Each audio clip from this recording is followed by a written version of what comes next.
ভালো আছেন তো? বাড়িঘাট ছোড়া চিনে পাইছেন তো? হ্যাঁ, আমার বাড়ি কিন্তু আটোয়ারি। লিফলেটলা দেয়নি সবাই একখান করে।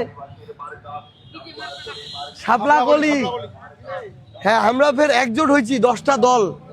ওই যে দাড়িপাল্লা শাপলা কলি সবাই মিলে একজোট হয়েছি এবার। কারণ ভালো লোক লাগে এক হবা হবে, নাইলে তো হবে নি। এই যে আমার জেলা আমির সাহেব দাড়িপাল্লার প্রার্থী ছিল। হ্যাঁ, এবার আমরা একসাথে এগেছি। শাপলাকলি একটা মার্কা। আমার বাড়ি কিন্তু এটাই পাল্টাপাড়া। হ্যাঁ হ্যাঁ, মি পাল্টাপাড়া স্কুলতে পড়ছু। ওইটাই মোর স্কুল ছিল। পাল্টাপাড়া কোন ফাঁকা তোমার বাড়ি? দয়াল প্রসন্ন কোটে, দয়াল কোটে। হ্যাঁ,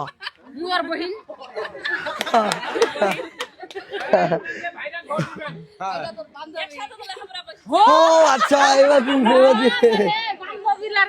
ও এবার চিন। এতদিন মানে সেলা কি আর শাড়ি পিনতে দেখছি নাকি? হ্যাঁ, সে তো ড্রেস পিনতে দেখছি। এইবার বুঝা গেছে। আচ্ছা আচ্ছা,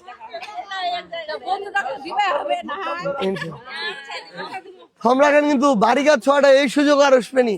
ওটা তুমি গেছ বাড়ির অতি সারা ময় তোমরা তাহলে ছিলেন। কি অবস্থা, কেমন আছি? ও আচ্ছা, বিয়েটি হলো মনে একটু চেহারার পরিবর্তন হয়েছে না? ঠিক আছে, ওইটাই বিয়ে হয়েছে। আচ্ছা আচ্ছা, ঠিক আছে তাহলে সবাই বাড়িঘাট ছোঁয়াটার টানার চেষ্টা করবো হবে কিন্তু। ঠিক আছে তো, যে কোনো সময় পাবেন।